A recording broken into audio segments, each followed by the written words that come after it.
بسم اللہ الرحمن الرحیم۔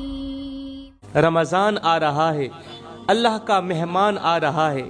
میں کہتا ہوں رمضان آنے سے پہلے گھر سے 5 چیزیں باہر نکال دو، گھر سے یہ 5 چیزیں باہر نکال دو، ورنہ یاد رکھنا اگر نہیں نکالو گے تو اللہ ناراض ہو جائے گا۔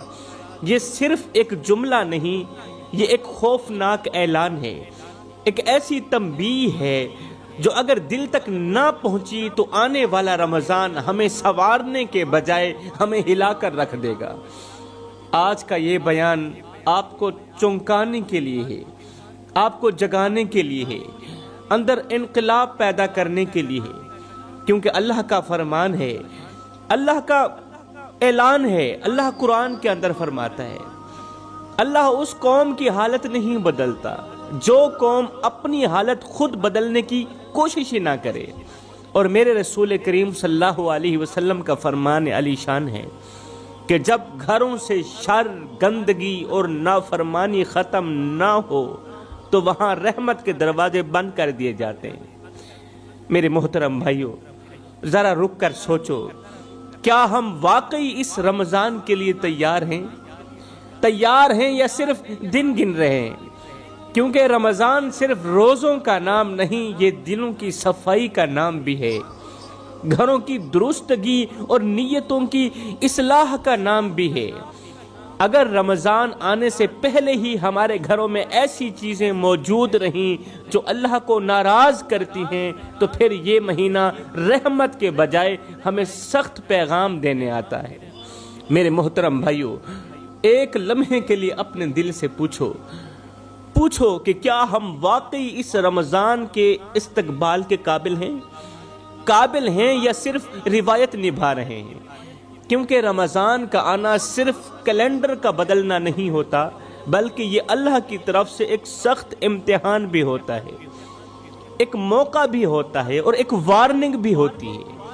قرآن ہمیں بار بار یاد دلاتا ہے کہ وہی لوگ کامیاب ہوتے ہیں جو اپنے ظاہر کے ساتھ اپنے باطن کو بھی پاک کرتے ہیں، وہی لوگ کامیاب ہوتے ہیں۔ اور میرے رسول کریم صلی اللہ علیہ وسلم نے واضح فرمایا کہ جس گھر میں غفلت، نافرمانی اور بے پرواہی بسی رہے وہاں فرشتے داخل نہیں ہوتے، رحمت کے فرشتے داخل نہیں ہوتے۔ میرے محترم بھائیوں، اگر ہم نے رمضان سے پہلے اپنے گھروں کو درست نہ کیا، اپنے ماحول کو صاف نہ کیا اور اپنی زندگی سے وہ چیزیں نہ نکالی، اپنے گھروں سے وہ چیزیں نہ نکالی جو اللہ کو ناراض کرتی ہیں، تو پھر ڈر ہے کہ یہی رمضان ہمارے لیے سوال بن جائے، یہی رمضان پھر ہمارے لیے حساب بن جائے، کیونکہ اللہ کی رحمت اسی پر اترتی ہے جو خود کو رحمت کے قابل بناتا بھی ہے۔ اللہ کی رحمت اسی پر اترتی ہے جو خود کو اللہ کی رحمت کے قابل بناتا ہے، تیاری کرتا ہے۔ اور یہ بات جتنی خاموش ہے اتنی ہی خطرناک ہے۔ قرآن ہمیں حضرت سیدنا ایوب علیہ السلام کی زندگی کے بارے میں بتاتا ہے، وہ نبی جن پر ایسی تکلیفیں آئیں کہ سن کر دل کانپ جاتا ہے۔ ایک وقت تھا کہ صحت، مال، اولاد، عزت سب کچھ موجود تھا۔ حضرت ایوب علیہ السلام کی بات کر رہا ہوں۔ لوگ رشک کرتے تھے مگر پھر بھی آزمائش کا دروازہ کھلا، جسم ایسی بیماری میں مبتلا ہوا کہ برسوں تک تکلیف ختم نہ ہوئی، برسوں تک درد ختم نہ ہوا، درد ایسا کہ بدن جواب دے گیا، کمزور سا بدن تھا، طاقت چھین لی گئی، لوگ قریب آ کر دور ہونے لگے، لوگ نفرت کرنے لگے آپ کی بیماری سے، رشتے آہستہ آہستہ الگ ہو گئے، مال ختم ہو گیا، اولاد دنیا سے رخصت ہو گئی، گھر ویران ہو گیا۔ کس کا؟ حضرت ایوب علیہ السلام کا گھر ویران ہو گیا۔ مگر حیرت کی بات یہ تھی کہ حضرت ایوب علیہ السلام کے لبوں سے کبھی شکوہ نہیں نکلا تھا، کبھی شکوہ نہیں نکلا، دل میں کبھی اللہ سے بدگمانی پیدا نہیں ہوئی۔ وہ تکلیف میں بھی یہی کہتے رہے کہ میرا رب جانتا ہے، میرا رب دیکھ رہا ہے، میں کس حالت میں ہوں میرا رب جانتا ہے، میرا رب مجھے دیکھ رہا ہے۔ برسوں کی بیماری، تنہائی، غربت اور لوگوں کی بے رخی کے باوجود بھی انہوں نے صبر کا دامن نہیں چھوڑا۔ برسوں کی بیماری کے باوجود بھی، غربت کے باوجود بھی، ایک وقت تھا، مال تھا، دولت تھی، سب کچھ تھا، مگر آج غربت اور بیماری کے سوا کچھ بھی نہیں ہے۔ ان تمام چیزوں کے باوجود بھی اللہ کے نبی حضرت ایوب علیہ السلام نے صبر کا دامن نہیں چھوڑا، یہاں تک کہ ایک دن اللہ نے ایوب علیہ السلام کی صدا سن ہی لی۔ اللہ نے ایوب کی دعا قبول کی، بیماری ختم ہو گئی۔ جب دعا قبول ہو گئی، جب صدا قبول ہو گئی تو بیماری ختم ہو گئی، ایک بار پھر سے صحت لوٹ آئی، نعمتیں دوبارہ عطا کر دی گئی، مال دوبارہ عطا کر دیا گیا، اور اللہ نے انہیں ایسا اجر دیا، ایسا اجر دیا کہ صبر خود ان کے نام سے پہچانا جانے لگا۔ ایک دن کسی نے حضرت سیدنا ایوب علیہ السلام سے پوچھا، اے ایوب ایک بات تو بتا، وہ بیماری والے دن اچھے تھے یا آج کے صحت والے دن اچھے ہیں؟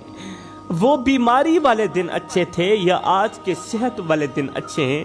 تو یہ سن کر حضرت ایوب علیہ السلام رونے لگے، رو کر جواب دیا، میرے بھائی اگر سچ پوچھتے ہو نا تو وہ بیماری والے دن اچھے تھے، وہ بیماری والے دن اچھے تھے، کیونکہ پورا دن تکلیف میں گزرتا تھا میرا، پورا دن درد میں گزرتا تھا میرا، جسم درد سے چور رہتا تھا، پورا دن پوری رات درد میں گزرتا تھا، لیکن رات کے دوسرے پہر جب درد حد سے بڑھ جاتا تھا اور میرے اندر سے ایک آہ نکلتی تھی، ادھر سے آہ نکلتی تھی، ادھر سے میرا رب کہتا تھا، ایوب بتا تیرا کیا حال ہے، ایوب تیرا کیا حال ہے۔ یہ والا جو جملہ تھا، اللہ کی یہ جو آواز آتی تھی نا، یہ میرے زخموں پر مرہم بن جاتی تھی۔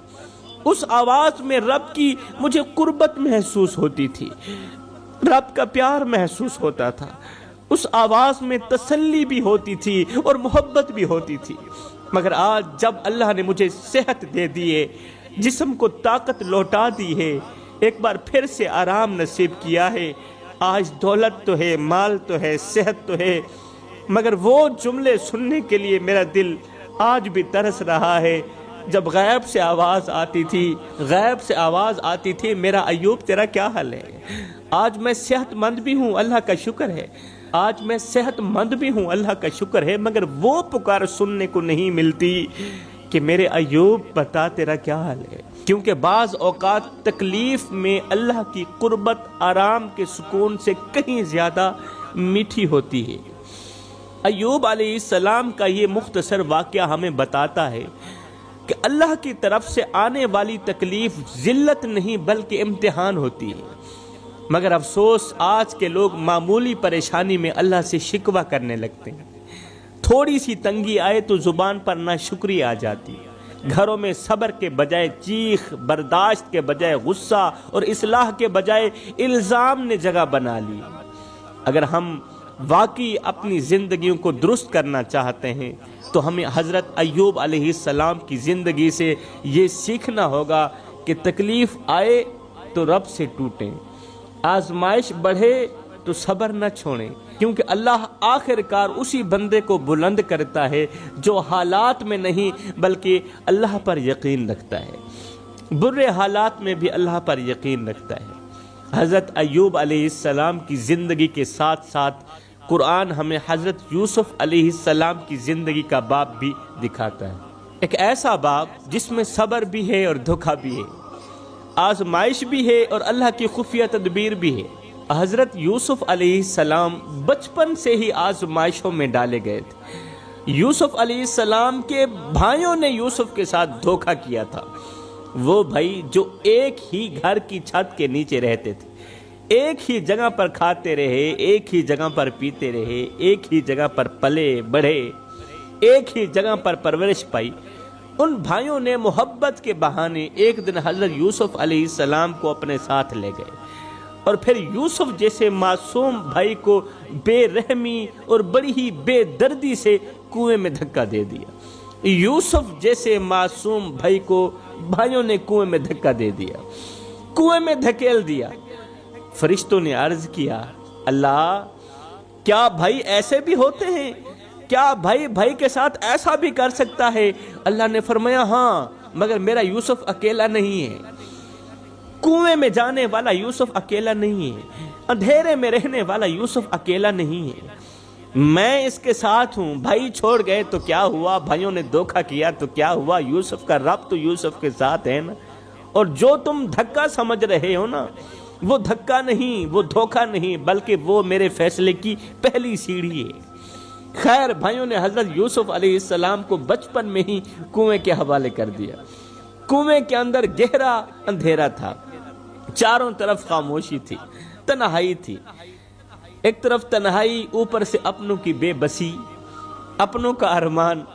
مگر حیرت کی بات یہ تھی کہ حضرت یوسف علیہ السلام نے اس ننھی عمر میں بھی اللہ سے شکوہ نہیں کیا تھا، نہ زبان سے فریاد نکلی، نہ دل میں بدگمانی آئی۔ اس حال میں بھی اللہ تعالیٰ کی شکر گزاری کرتے رہے۔ پھر کچھ مسافروں نے پانی نکالنے کے لیے کنویں میں ڈول ڈالا۔ جب انہوں نے کنویں میں ڈول ڈالا تو حضرت یوسف علیہ السلام اس ڈول کے ساتھ لٹک کرنا اس ڈول کو پکڑ کر کنویں سے باہر آ گئے۔ مسافروں نے یوسف علیہ السلام کو ایک غلام سمجھا اور مصر کے بازار میں لے گئے۔ آج نبی کے بیٹے کی بازار میں بولی لگ رہی تھی، آج نبی کے بیٹے کی بازار میں بولی لگ رہی تھی، قیمت لگ رہی تھی۔ بولی لگانے والے کہہ رہے تھے سستا ہے لے لو، کام کا ہے لے لو۔ یوسف علیہ السلام کی آنکھیں جھکی ہوئی تھیں، وہ اپنی لگائی گئی بولی سن رہے تھے اور دل ہی دل میں کہہ رہے تھے کہ یا اللہ، اگر تو اس حال میں راضی ہے تو پھر تیرا یوسف بھی تیری رضا پر راضی ہے۔ باہر سے یوسف علیہ السلام کی بولی لگ رہی تھی، اندر سے یوسف علیہ السلام سوچ رہے تھے کہ میرا باپ مجھے ڈھونڈ رہا ہوگا، میرا باپ مجھے ڈھونڈ رہا ہوگا۔ وہ تو جب تک مجھے دیکھتا نہیں تھا اس کا دل چین نہیں پاتا تھا، آج میرا باپ دروازے پر بیٹھا میرا انتظار کر رہا ہوگا۔ اسے نہیں پتا ہوگا کہ اس کے شہزادے کی مصر کے بازار میں بولی لگ رہی ہے۔ یوسف علیہ السلام سوچ رہے تھے کہ کاش میرے باپ کو کوئی جا کر اتنا کہہ دے کہ تیرا بیٹا ابھی زندہ ہے، پریشان نہ ہونا ابا۔ جا کر کوئی اتنا کہہ دے کہ پہلے میں کنویں میں تھا، اب میں بازار میں ہوں، لیکن ابھی بھی میرا رب میرے ساتھ ہے، میرے رب نے مجھے اکیلا نہیں چھوڑا۔ باہر بولی لگ رہی تھی، اندر سے جناب یوسف علیہ السلام کے دل نے چاہا کہ چیخ کر ان نادانوں کو کہہ دوں، بتا دوں کہ میں یوسف ہوں، یعقوب کا بیٹا ہوں، مگر پھر بھی رب کی رضا بھول نہیں پا رہی تھی۔ یوسف علیہ السلام نے دل ہی دل میں بس اتنا کہا کہ اے میرے رب، تو میرے باپ کے دل کو ویسے تھام لینا جیسے تو نے مجھے کنویں کے اندھیرے میں تھام لیا ہے۔ یوسف علیہ السلام صبر پہ صبر کرتے رہے۔ بھائیوں نے دکھ دیا، آپ نے صبر کیا، بھائیوں نے دھوکہ کیا، آپ نے صبر کیا، غلاموں کی طرح بازار میں بیچے گئے، آپ نے صبر کیا۔ پھر وقت نے قید خانے میں ڈال دیا یوسف کو، قید خانوں کی سلاخوں کے پیچھے بھی آپ نے صبر کیا۔ برسوں گزر گئے، آپ نے صبر کیا، اور پھر ایک دن اللہ نے صبر کا فیصلہ سنا ہی دیا۔ وہی یوسف جو کل تک کنویں میں تھا آج مصر کے تخت کا بادشاہ بنا بیٹھا تھا، اور مصر کے تخت پر بٹھا کر اللہ نے دکھا دیا کہ صبر کرنے والا نیچے نہیں بیٹھتا، صبر کرنے والا تخت پر بیٹھتا ہے۔ یہ مختصر سا واقعہ سنانے کا مقصد یہ تھا کہ یوسف کا رب بھی وہی تھا جو میرا اور آپ کا رب ہے۔ جو رب یوسف کو کنویں کے اندھیرے سے نکال سکتا ہے، وہ ہمیں ہماری زندگی کے اندھیروں سے کیوں نہیں نکال سکتا؟ جو رب یوسف کو غلامی سے اٹھا کر تخت پر بٹھا سکتا ہے، وہ ہمیں عزت، سکون اور کامیابی کیوں نہیں دے سکتا؟ بے شک وہ سب کچھ کر سکتا ہے، طاقت میں کوئی کمی نہیں، خزانے میں کوئی کمی نہیں۔ کمی اگر ہے تو ہمارے ایمان میں ہے، کمی اگر ہے تو ہمارے صبر میں ہے، ہمارے یقین میں ہے۔ آج کے لوگ چاہتے ہیں کہ کنواں بھی نہ ہو اور تخت بھی مل جائے، آزمائش بھی نہ آئے اور اجر بھی پورا مل جائے۔ ذرا سی تکلیف آئے تو شکوہ زبان پر آ جاتا ہے، تھوڑی سی دیر ہو جائے تو اللہ سے بدگمانی شروع ہو جاتی ہے۔ ہم یوسف جیسی بادشاہت تو چاہتے ہیں، مگر یوسف جیسا صبر نہیں چاہتے۔ یہی وجہ ہے کہ زبان پر ایمان لانے کے باوجود بھی دل گھبرایا ہوا ہے۔ اگر آج ہم واقعی بدلنا چاہتے ہیں تو ہمیں یہ ماننا ہوگا کہ جو محنت اور صبر کرتا ہے اللہ تعالیٰ اس کی جزا ضرور دیتا ہے، اجر ضرور دیتا ہے۔ جو اللہ تعالیٰ کے احکامات کی پیروی کرتا ہے اللہ تعالیٰ اس کا اجر ضرور دیتا ہے۔ میرے محترم بھائیوں، اب چلتے ہیں اپنے مختصر سے سبق کی طرف۔ میں کہتا ہوں کہ رمضان آنے سے پہلے اپنے گھر سے یہ 5 چیزیں نکال دو، ورنہ یاد رکھنا اللہ کی رحمت تمہارے لیے زحمت بن سکتی ہے، کیونکہ رمضان صرف روزوں کا نام نہیں، یہ دلوں کی صفائی کا نام بھی ہے، گھروں کی اصلاح کا نام بھی ہے، اور نیتوں کی درستگی کا نام بھی ہے۔ اگر گھر کے اندر وہ 5 چیزیں موجود رہیں جو اللہ کو ناپسند ہیں تو پھر روزے نہیں رہتے، بلکہ صرف بھوک بن کر رہ جاتے ہیں، اور عبادتیں اپنا اثر کھو دیتی ہیں۔ لوگ یہ سمجھتے ہیں کہ رمضان آتے ہی سب کچھ خود بخود ٹھیک ہو جائے گا، جب اللہ کی رحمت برسے گی نا تو پھر سب کچھ خود بخود ٹھیک ہو جائے گا۔ حالانکہ حقیقت یہ ہے کہ رمضان بدلنے آتا ہے، رمضان بدلنے آتا ہے، مگر وہی بدلتا ہے جو بدلنے کی تیاری میں ہو، جو خود بھی بدلنا چاہے۔ اگر ہم نے رمضان سے پہلے اپنے گھروں کا محاسبہ نہ کیا، اپنے ماحول کو درست نہ کیا، اور ان چیزوں کو نہ نکالا جو اللہ کی ناراضگی کا سبب بنتے ہیں، تو ڈر ہے کہ وہ مہینہ جو رحمت بن کر آتا ہے ہمارے لیے بوجھ نہ بن جائے، کیونکہ اللہ کی رحمت وہاں اترتی ہے جہاں دل جھکے ہوں۔ میرے محترم بھائیو، رمضان آ رہا ہے، اللہ کا مہینہ آ رہا ہے، اور مہمان کا استقبال ہمیشہ تیاری سے کیا جاتا ہے، صاف دل سے کیا جاتا ہے، صاف نیت سے، صاف گھر سے کیا جاتا ہے۔ اب سوال یہ ہے کہ استقبال کیسے کیا جائے؟ میں کہتا ہوں اپنے گھروں سے یہ 5 چیزیں نکال دو، اور ان 5 چیزوں میں سے پہلی چیز ہے گھروں کے اندر موجود لڑائی جھگڑا، تلخ کلامی، کینہ اور حسد۔ پہلی چیز، گھروں کے اندر یہ جو لڑائی جھگڑا ہے نا، یہ تلخ کلامی ہے، یہ جو کینہ ہے نا، یہ نکال دو۔ جس گھر میں روز جھگڑا ہو، جہاں بات بات پر آوازیں بلند ہوں، جہاں دلوں میں ایک دوسرے کے لیے کڑواہٹ بھری ہو، وہاں رحمت نہیں ٹھہر پاتی، وہاں رحمت کے فرشتے نہیں ٹھہر پاتے۔ ایسے گھروں میں عبادت بوجھ بن جاتی ہے، روزے تو رکھے جاتے ہیں مگر دل کو سکون نہیں ملتا، دعا مانگی جاتی ہے مگر اثر محسوس نہیں ہوتا۔ آج کتنے لوگ ہیں جو کہتے ہیں ہم نماز پڑھتے ہیں مگر دل کو سکون پھر بھی نصیب نہیں ہوتا، روزہ رکھتے ہیں مگر دل پھر بھی بے چین رہتا ہے، بے قرار رہتا ہے، ایسا لگتا ہے جیسے رب ہمیشہ کے لیے ناراض ہو گیا۔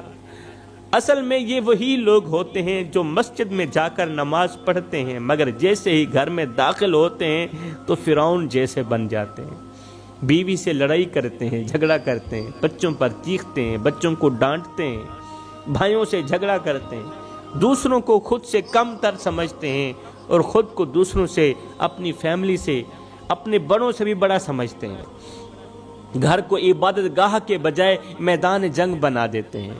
ایسے لوگ یہ بھول جاتے ہیں کہ رب صرف مسجد میں نہیں، رب گھر کے اندر بھی دیکھ رہا ہوتا ہے۔ لوگ سمجھتے ہیں کہ رب صرف مسجد کے اندر دیکھ رہا ہے، میں کہتا ہوں رب گھر کے اندر بھی دیکھ رہا ہوتا ہے۔ وہ دیکھ رہا ہوتا ہے کہ نماز کے بعد بندہ کیسا ہے، نماز جیسی حالت کا ہے یا نماز سے پہلے والی حالت کا ہے، روزے کے بعد اس کا لہجہ کیسا ہے۔ حقیقت یہ ہے کہ جو رب سے سکون مانگتے ہیں انہیں سب سے پہلے اپنے گھر کو سکون دینا ہوتا ہے، اور سکون دینا بھی چاہیے، کیونکہ جس گھر میں چیخیں ہوں وہاں رحمت نہیں ٹھہر پاتی، اور جس دل میں نفرت ہو وہاں اللہ کی یاد اثر نہیں کرتی۔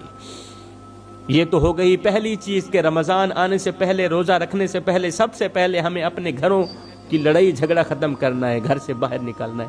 اور دوسری چیز جو گھر سے نکالنی ہے وہ ہے دلوں میں چھپی ہوئی نفرت، اور دوسری چیز جو ہم نے اپنے گھر سے نکالنی ہے وہ ہے دلوں میں چھپی ہوئی نفرت، ضد اور معافی نہ دینے کی عادت۔ یہ چیزیں ہم نے نکالنی ہے، کیونکہ جس دل میں کینہ ہوتا ہے وہاں دعا رک جاتی ہے، اور جس گھر میں ضد ہوتی ہے وہاں رحمت نہیں ٹھہر پاتی۔ تیسری چیز جو ہم نے نکالنی ہے وہ ہے گھروں کے اندر گناہوں کی عادتیں۔ چاہے وہ زبان کے گناہ ہوں، موبائل کے ذریعے آنے والی نافرمانیاں ہوں، یا وہ کام جو تنہائی میں کیے جاتے ہوں اور اللہ کو ناراض کرتے ہیں، کیونکہ جس گھر میں گناہ معمول بن جاتے ہیں وہاں عبادت اپنا اثر کھو دیتی ہے۔ چوتھی چیز جو ہم نے نکالنی ہے وہ ہے ناشکری اور ہر وقت شکایت کرتے رہنا، ہر وقت حالات کا رونا روتے رہنا، رزق کا شکوہ کرتے رہنا، رشتوں کی شکایت کرتے رہنا، کیونکہ ناشکری نعمتوں کو روک دیتی ہے اور شکر رحمت کو کھینچ کر لاتا ہے۔ اور پانچویں چیز جو سب سے زیادہ خطرناک ہے جو ہم نے گھر سے نکالنی ہے وہ ہے گھروں سے اللہ کا ذکر ختم ہو جانا، ذکر کا ختم ہو جانا۔ یہ والی جو عادت ہے یہ ہم نے نکالنی ہے، یہ والا جو گناہ ہے یہ ہم نے نکالنا ہے۔